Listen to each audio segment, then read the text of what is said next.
There's much to talk about. Let's get to our panel. Joining us from Beijing is the president of the U.S China Strong Foundation, Travis Tanner. With us from New York is Wang Huiyao. He's the founder and president of the Center for China and Globalization, the largest independent think tank in China. Shirley Young is the chair of the U.S China Cultural Institute and a founding member of the Committee of 100. And also joining us from Beijing is Yinuo Li. She's the director of the Gates Foundation's office in China. Welcome all. Wang Huiyao, let's start with you. This dialogue was announced at Mar-a-Lago back in April, but is starting this week. What's behind it? Because Chinese and Americans have been in dialogue for centuries. What's new about this? Well, I think it's a very new platform. Actually, in the past, I think there's a lot of progress on the trade and the economic cooperation, and there's a lot of exchanges, dialogue on that. But starting the social and the cultural dialogue, it's really a great thing because it has reached out to more sectors of the society, and also particularly to the people-to-people exchanges. And that's really the key because China and the U.S. already had a lot of cooperation in economics, in the trade and infrastructure and multinationals. But then on the people-to-people, particularly the student, the tourism, culture, and all those things are really needed to strengthen and enhance. So this is really a great start, I think, already for a number of years. Now we have a great update on this with the new government in place now. Travis Tanner, you're in Beijing, you're an American. Part of this dialogue is bringing more Americans to where you are right now. How's it going to work? Because there's a lot of Chinese already coming to the US, but not as many the other way around, right? Well, and that's why the foundation was established. And if you look back to the predecessor dialogue to the current SNCD, the CPE that took place the last 7 years, there was an initiative launched back in 2010 called the 100,000 Strong Initiative. And that was an effort between the two countries to see 100,000 American students travel and study abroad here in China. And that goal was met in 2014. And so we continue to work very vigorously on that effort. And I think the dialogue underscores the importance because, you know, here are two top-level leadership from both countries underscoring the importance of seeing more educational and cultural exchange. And it's key that for both nations, that there's deeper and more enhanced understanding between both nations. Shirley, you obviously have been part of this for a long time, part of the Committee of 100, very prominent Chinese Americans. What are the challenges for this sort of dialogue? Because obviously China and US relations are, as well as cooperative, sometimes competitive too. Well, I think, you know, relations between countries ultimately relate to relations between people, because the people are, you know, who the leaders theoretically are going to be trying to work with to create relations between two countries. So the way the people in each country understand each other, I think, is absolutely crucial. And what better way to do that? You've just spoken a little bit about educational exchanges, and but also cultural exchanges, because culture helps to explain what a country's about. So, for example, Chinese New Year is a great Chinese cultural tradition, and for the past 3 years, there has been a great effort to bring Chinese New Year not into the ghetto or the local kind of Chinese American communities, but really into the cultural center of the city. So for the past 3 years, there has been a big program involving partnerships with all the many of the major institutions in New York. For example, we're involved with the New York Philharmonic, we're involved with the Empire State, which lights the thing. We have fireworks in the Hudson River. We're connected with the National Dance Institute because 1 million children celebrate Chinese New Year now, thanks to the mayor's thing. And so we then involve Chinese children with American children doing Chinese dance. Like, for example, last year was monkey dance year, so we were doing that, and we were in Lincoln Center with a big concert and a big banner, which you can see a picture of later, showing Chinese New Year being celebrated in the cultural heart of New York City for all Americans of every kind to see. Yeah, a big outreach effort there going on. Yinuo, in Beijing, you work for one of the biggest non-profit foundations in the world, the Bill and Melinda Gates Foundation. Specifically, how are you finding the areas that you work in? Healthcare, of course, is one big focus. How much sharing and swapping of knowledge and understanding and contacts are being developed in this very important area? Sure. Yes, as you pointed, healthcare is definitely a core area of our work. And then in this aspect, we're actually more exploring what China and the U.S. can do for the world.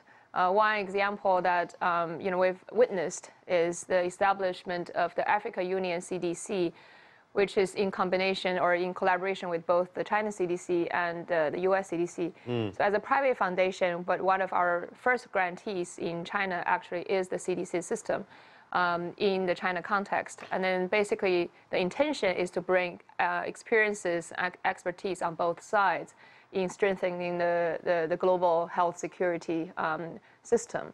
So this is definitely an area. The other Sorry, the CDC is the Center for Disease Control here in the U.S. and the same in China, right? Carry on. Right. Yeah, the other example, I think, is in the area of philanthropy, because this, again, kind of transcends border. And then one example that we actually see in action in China is the establishment of the China Global Philanthropy Institute, which is really jointly initiated by philanthropists from both sides. So Bill Gates was involved, Ray Dalio, and on China side there are 3 philanthropists, Niu Gensheng, He Qiaonu, and Ye Qingjun. So all 5 of them actually put money together to get it started in order to promote philanthropy, education, and training. So this is another great example of things happening in this space.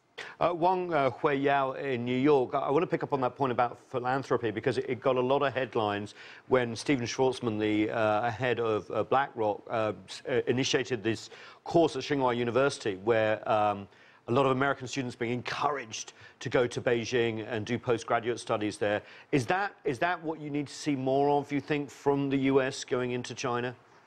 Absolutely. I mean, I was at Columbia just while Vice Premier Liu Yandong was speaking, and also Mr. Schwarzman was speaking there. This is a great program. It started for 2 years now. They had a couple of hundred students.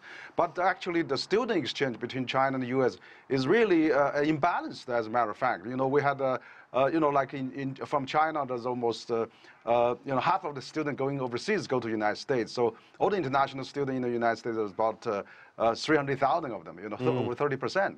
So while there's only 20,000 U.S. students in China. So I'm sure Tavin is working hard on that. But I think there's a huge potential. So Schwarzman program actually set a good example of that, to have a program in the Tsinghua University. So we hope that there's more programs can be established in many universities in China and in a variety of subjects, and so that we can really deepen the exchanges and educations and the talent exchanges between China and the U.S. And I think that's really the future of for the young people. That's the future of both countries. So I think this is absolutely crucial, that the talent and the student exchanges are really one of the key aspects of this culture and educational exchanges between China and the U.S. Travis, I want to come to you in a second, but beforehand, I'm just going to play some sound from Liu Yandong, the Vice Premier, who's actually here from China, meeting with officials and giving speeches. I know that a couple of you have been in attendance this week. Let's hear what she has to say about this important initiative. In growing China-U.S. relations, we should not just focus on immediate issues at hand. More importantly, we need to look at the next 50 years. We need to think about what the world would be like 50 years from now, and how China and the United States can strengthen cooperation to the benefit of not just our 2 peoples, but also the people around the world. So I think the theme of the dialogue cannot be more relevant. A 2-point mission there. First of all, U.S. China, and then the world. What specifically can be done to make sure that the cross-cultural exchanges and growth continue? Where should it expand to? May I? Yes. No, I think one of the most important principles is partnership. That is, having specific executional groups in China partner with their American counterparts. That's actually sometimes very difficult because, in America we have kind of a non-profit system where, everybody has to raise money to do their projects. And whereas in China, very often, it is supported by either the local or some organizational, which gets funding from other sources. So that is one of the problems, that getting that partnership is very, very important, where each one benefits. So it's not just Chinese that get to really show and develop what they want to do in partnership, but that the Americans also benefit from that. So we have actually one small example I'd like to give, which is really a local organization group doing it with a local partner in China, and that is something called Dancing into the Future with the National Dance Institute. We now have 9,000 children who are collaborating with American children using some of the pedagogy that's developed to help children develop social confidence and development.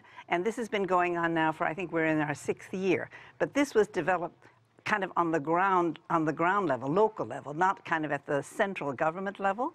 It is supported by the local government, and it has an organization here that is working with them. But those are the kinds of activities, I think, that are very meaningful, kind of not exactly grassroots, but really local efforts that deal with the two sides. And the key there is getting access to the right partners and finding a way to work together.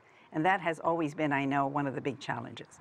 Travis, would you like to pick up and expand on that? Sure. What needs to happen? Really think what Shirley said was key. I mean, this grassroots approach is absolutely vital. And also to Madame Liu Yandong's point about looking ahead 50 years, I think that really underscores the importance of engaging young people. And today, the U.S. China Strong Foundation runs an initiative, the 1 Million Strong Foundation, which was launched a couple of years ago by President Xi Jinping and Barack Obama, and the effort to see 1 million young American students, so elementary, middle, high school age students, learn Mandarin. And this effort is because we want to see more students have an interest from the youngest age in China to develop knowledge, understanding, to have the knowledge, the skills necessary to be future leaders. As we look ahead 50 years from now, really the hands of the future of the future of the U.S.-China relationship is in the hands of today's students, right? The future leaders are today's students, and educational initiatives and people-to-people programs are truly some of the key pillars in the Sino-American relationship, right? It's the ballast that has allowed us to allowed the relationship to weather many of the storms and challenges that face the relationship. So the more that our governmental, our military, our business, and scientific leaders understand each other, the more likely they are to find solutions to problems and seize opportunities for collaboration. So it's really key that we continue to focus on growing those numbers of Chinese and American youth who are studying in each other's countries, because these are the future leaders of our nations. Can I just have a quick follow-up before we go to break, Travis? The Vice Premier was talking at Columbia University the other day about the imbalance. She mentioned Chinese students from over 100 years ago, Wellington Koo, the famous diplomat, one of my favorite Chinese characters in history. But that's been the flow, hasn't it, with Chinese students coming to the US. How do you change the balance so that more US students go to China, especially considering the global power shift that we're seeing and China becoming so much more relevant? Right. Well, I think it's what we focus on, right? How do we get more Americans here? And I think there has been major increase. If you go back 10 years ago and look at the numbers of American students coming to China, and today it's a big increase.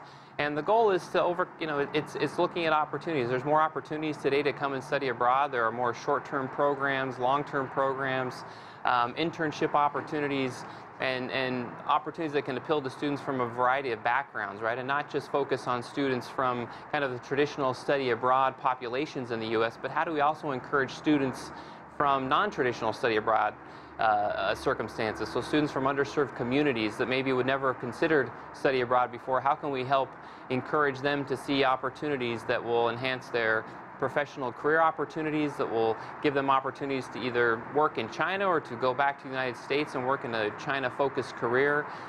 There are a lot of opportunities for students here, and it's about making those opportunities, one, available and known to those populations that otherwise wouldn't consider it, and then two, making those appealing opportunities.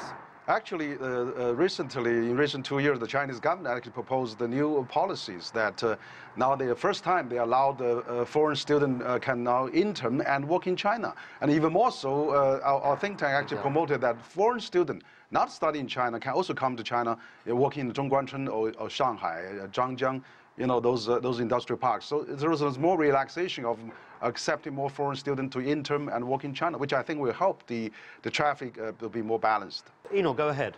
Yeah, thank you. I think it was interesting because I probably want to draw a bit from my personal experience. I was a student in the U.S. I went the other way. I got my PhD in the States after I got my undergrad in China, and then spent more than basically over around 10 years in the States before returning. And also, I happen to sit on the academic advisory committee of the Schwarzman College when it started.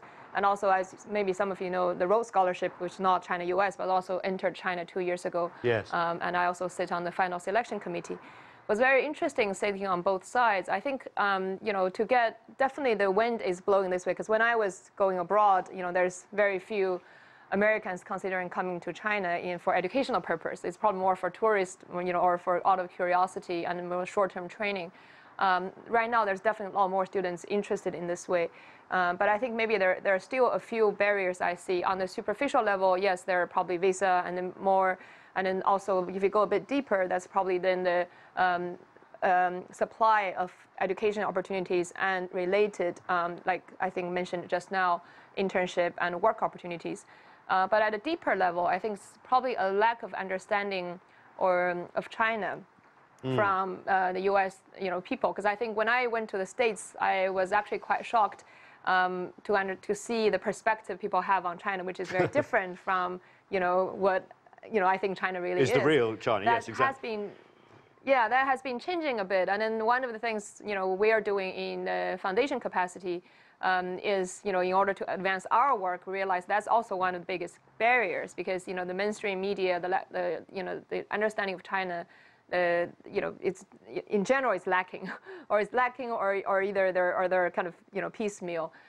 So we started this work called Get Smart on China, basically talking about what China is really about, not in the official media or propaganda way, but talk about what it's like to live, to take a train, to ride a mobike, why there are so many mobikes, why are people paying everything on WeChat and Alipay, things like that, and really to connect. And I think that really helped. I think with internet, hopefully that will help. And then even programs like this probably are advancing that understanding. So how can we get, I guess, more American young people to see China differently, and then to really understand have more kind of global mindset, right? And then understand this as an opportunity with more curiosity to come. I think that's hopefully is part of the dialogue is trying to drive as well.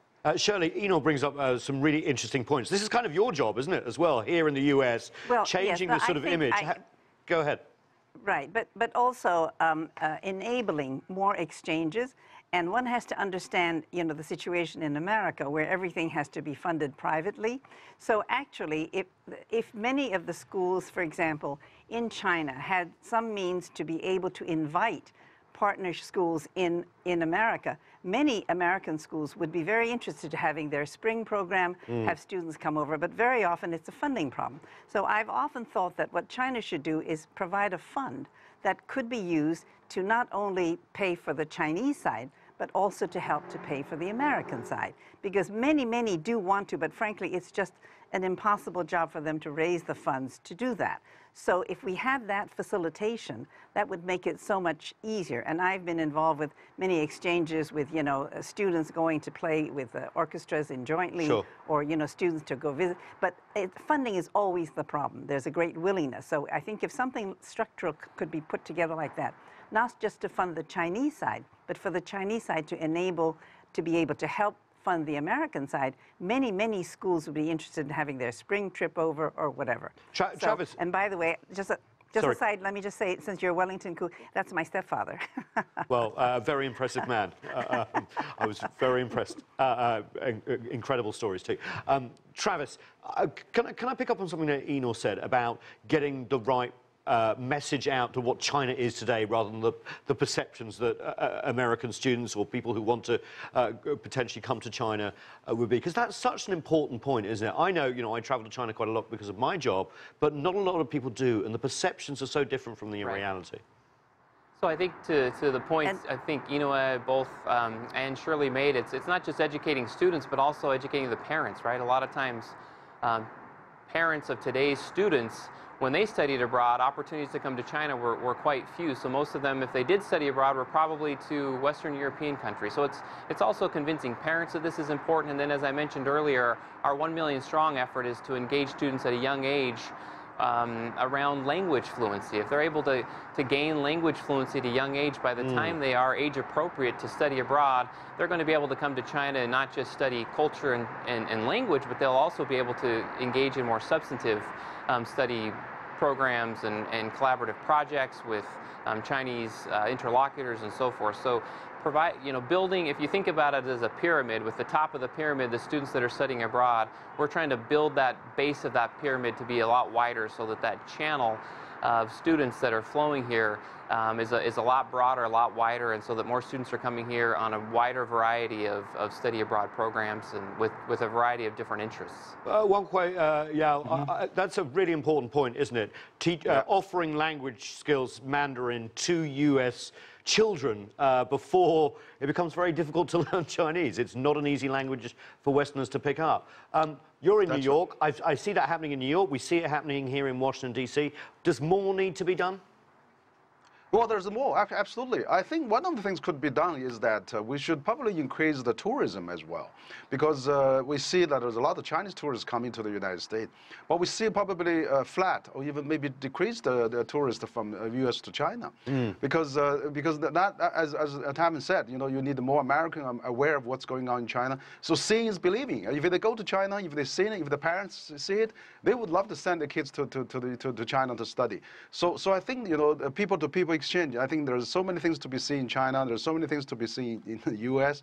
How to build that awareness is crucial. So I'm very pleased to see this culture and you know, human and to people dialogue is going on at a high level.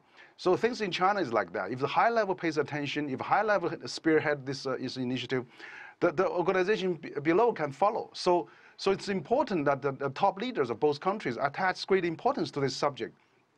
We have gone through the trade and all those big issues. Now it's time to do the soft side and people-to-people exchange. That's really absolutely to maintain the fabric of the U.S.-China relations. Yinuo Li, how also could China and the U.S. improve in attracting professionals to spend some of their professional life in each other's country? This is key, isn't it, for creating a sort of elan and a momentum. You're in the heart of this. What's your advice?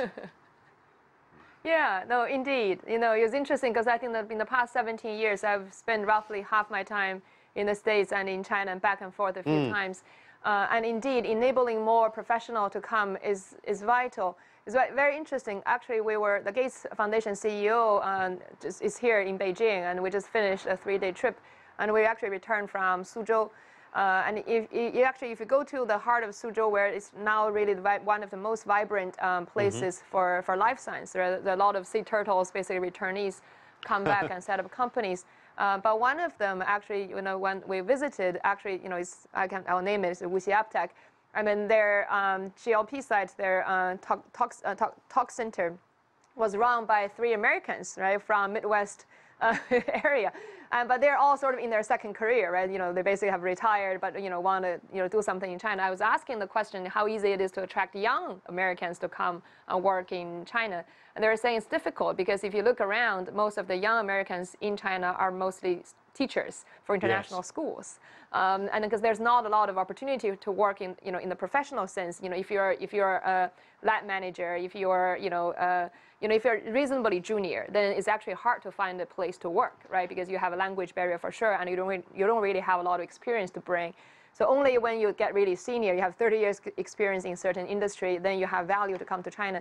So that's why we're really discussing how do you create opportunities for young people, like Schwartzman is an example, and then I think we were doing the survey, how many of them are interested in working in China. Lots of them are, but actually there's visa issues, there's opportunity issue because not a lot of organizations or enterprises are ready to take them, right? Because most of them are non-native in Chinese, and you need to basically have the environment to support their career development. Then you basically go down to multinationals, quite a handful who can become employers.